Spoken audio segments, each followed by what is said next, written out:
राम राजा coaching classes में आप सभी लोगों का स्वागत है। आज हम आपको संस्कृत का पाठ 2 कक्षा 9वीं का दूसरा पाठ पढ़ा रहे हैं। ठीक है, इसको आपको बहुत अच्छे से पढ़ना है और देखना है। ठीक है, और हमें इसको बहुत अच्छे से याद करना है, क्योंकि इसमें जो अपना आता उसमें क्या है, क्रम संयोजन में आता है पेपर में कि क्रम से लगाइए इनको। इनके प्रश्न उत्तर भी आते हैं। इसी पाठ के क्या है, संधि समास भी दिए जाते हैं, अभ्यास कार्य भी दिया जाता है। ठीक है, तो इसको हमें बड़े विस्तृत तरीके से पढ़ना है और इस चैनल को सब्सक्राइब करना है, लाइक करना है और आपको कमेंट करके ज़रूर बताना कि ये पाठ कैसा लगा। ठीक है, तो पाठ है हमारा प्रस्तुतः पाठ श्री पद्म शास्त्री विरचितात् विश्वकथा शतकम् इति कथा संग्रहात् ग्रहीतो अस्ति। प्रस्तुत पाठ पद्म शास्त्री के द्वारा विरचित लिखा गया विश्व कथा शतकम के नाम से लिया गया है। ये अत्र विविध राष्ट्रेषु व्याप्ता नाम सत लोक कथायाम वर्णम विद्यते। यह विभिन्न राष्ट्रों में क्या है, 100 कथाओं के नाम से प्रसिद्ध है। और क्या है, ऐसा कथा बर्म म्यांमार देशस्य श्रेष्ठा लोक कथा अस्ति। यह कथा कहाँ पे, बर्मा या म्यांमार में सर्वश्रेष्ठ कथा है ये। अस्याम कथायाम लोभस्य दुष्परिणामः तथा च त्यागस्य सुपरिणामः स्वर्ण पक्ष काकेक माध्यमेन वर्णितो अस्ति। इसमें क्या है, इस कथा में लोभ के दुष्परिणाम और त्याग के सुपरिणाम सोने के पंखों वाले कौवे के माध्यम से वर्णित है। यहाँ इसमें बताया गया है कि लोभ, यदि हम लोभ करते तो उसका क्या दुष्परिणाम होता और त्याग के हमें क्या क्या सुपरिणाम मिलते, क्या क्या अच्छा होता हमारे साथ। तो क्या है पाठ को, पुरः कश्चित ग्रामे एका निर्धना वृद्धा स्त्री निवसत। प्राचीन काल में, पुरा माने प्राचीन काल में, किसी गांव में एक निर्धन वृद्ध स्त्री निवास करती थी। तस्या च एका दुहिता विनम्रा मनोहरा च आसीत। उसकी विनम्र मनोहर एक पुत्री थी। एकदा माता स्थाल्याम तांडुलान निक्षिप्त पुत्रीम आसीसत।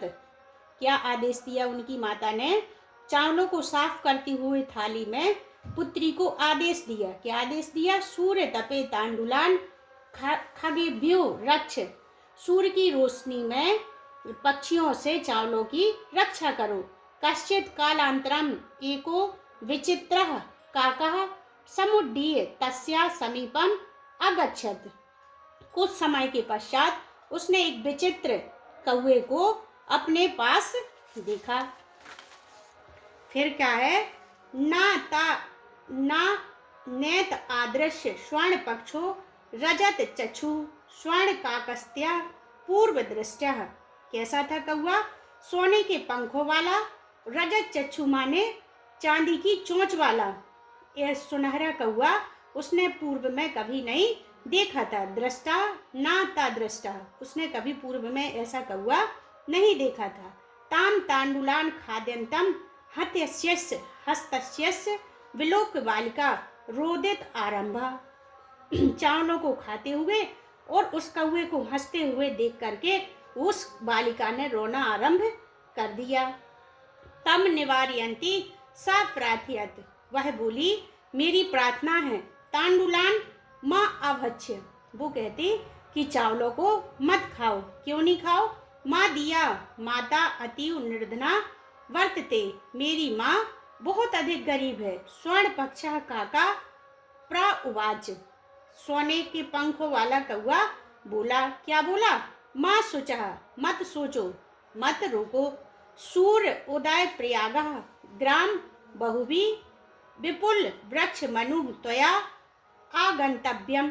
उसने कहा कि सूर्य उदय के पहले गांव के बाहर पीपल के वृक्ष के पास तुम आ जाना। त्वया माने तुम, आगंतव्यम माने आ जाना। अहम तुभ्यम तांडु मूल्याम दास्यामि। मैं तुम्हें चावलों का मूल्य दूंगा। प्रहर्षिता बालिका निद्रामपि न लेभे। वह इतनी हर्षित हुई कि उसको रात को नींद भी नहीं आई। सूर्य उदयात पूर्वमेव सा तत्र उपस्थिता। सूर्य उदय के पूर्व ही वह वहां उपस्थित हो गई। वृक्षस्य उपरि विलोक्य सा च आश्चर्यचकिता सज्जाता यत्र तत्र स्वर्णमयः प्रसादो वर्तते। वृक्षस्य उपरि, वृक्ष के ऊपर, विलोक्य माने देखा, सा च आश्चर्यचकिता, आश्चर्य के साथ देखा कि सोने का महल बना हुआ है। यदा काकः संयुक्ता प्रबुद्ध स्थितः तेन स्वर्ण गवाक्ष कथितम अहम बाले। वह कौवा सुबह उठा और सोने की खिड़की से बोला। क्या बोला? त्वम आगता, तुम आ गई। तिष्ठ माने ठहरो। अहम त्वत् कृते, मैं तुम्हारे लिए सोपानम अवतारयामि। सोपानम अवतारयामि माने सोने सीढ़ी को उतारता हूँ। तत्कथयः स्वर्णमयम रजतमयम ताम्रमयम हुआ। उसने कहा कि बताओ, सोने की सीढ़ी या चांदी की सीढ़ी या तांबे की सीढ़ी से कौन सी सीढ़ी से आओगी? तो कन्या बोली, कन्या अवदत अहम निर्धन मातु द्विता अस्मि। कन्या बोली, मैं निर्धन माता की पुत्री हूँ। ताम्र सोपान्यो आगमिष्यामि। उसने कहा कि मैं तांबे की सीढ़ी से ही आऊंगी। परम स्वर्ण सोपान्यो स स्वर्ण भवनम आरोहत। परंतु उस कौवे ने सोने की सीढ़ी के द्वारा ही सोने के भवन में उतारा। चिरकालम भवने चित्र विचित्र वस्तूनि सज्जितानि दृष्ट्वा सा विस्मयम गतः। बहुत समय तक वह वहां पर चित्र विचित्र, बहुत सी अच्छी सुंदर वस्तुओं को सजा हुआ देख करके वह कैसी हुई? आश्चर्यचकित। विस्मय माने आश्चर्यचकित हुई। श्रुत्वाम ताम विलोक्य काकः अवदत्। उसको आश्चर्यचकित देख करके कौआ बोला, पूर्वम लघु प्रात रासा क्रीताम वद त्वम स्थाल्याम भोजनम करिष्यसि। उसने कहा कि जो सुबह के पूर्व का जो नाश्ता होता वो तुम कर लो। भोजनम करिष्यसि, नाश्ता कर लो।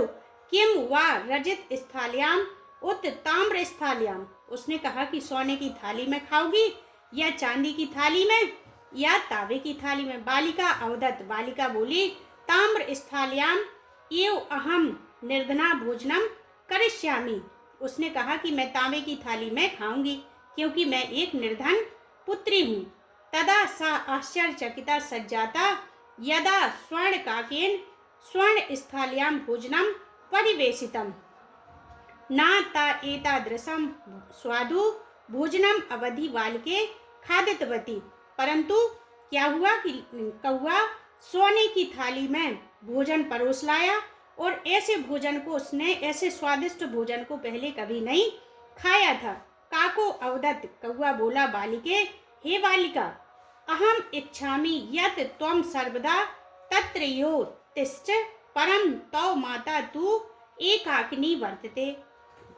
अहम इच्छामि, मेरी इच्छा है, यत् माने यहाँ, तुम यहाँ सदैव रहो, तत्र यो, यहाँ पर ठहरो, परंतु तुम्हारी माता कैसी है? अकेली है। अतः त्वं शीघ्र स्वगृहं गच्छ, इसलिए तुम शीघ्र ही अपने घर को जाओ। इत्युक्तः काकः कक्ष अभ्यंतरात् त्रिस्थः मंजूषा निस्राय ताम प्रत्य अवदत्। बालिके, इसके बाद ऐसा कहता हुआ कौवा कक्ष के, घर के अंदर गया। त्रिस्थः माने 3 संदूक निकाल करके लाया। बालिके बोला, यथा इच्छम ग्रहण मंजूषा एकम। उसने कहा कि हे बालिका, इन 3 संदूकों में से कोई भी एक संदूक ले लो आप अपनी इच्छानुसार। लघुतमा मंजूषा प्रग्रहाय बालिका कथितम। उसने सबसे छोटी संदूक को उठाया। यत यो मदी तांडुला नाम मूल्यम। उसने कहा कि मेरे चावलों का मूल्य इतना ही है। गृहम आगत्य तया मंजूषा समुद्घाटितः तस्या महामहाराणी हीरकाणी विलोक्य सा प्रहर्षिता तद धनिका च सज्जाता। इसके बाद उत्साह के साथ उसने उस संदूक को खोला। उसमें क्या थे? हीरा जवाहर आदि थे। इसके बाद वह क्या हो गई? धनिक हो गई, खूब धनवान हो गई। तस्मिन् नेव ग्रामे एका अपरा लुब्धा वृद्धा निवसत। उसी गांव में एक अन्य वृद्ध स्त्री निवास करती थी। कैसी थी वो? लोभवश। ठीक है।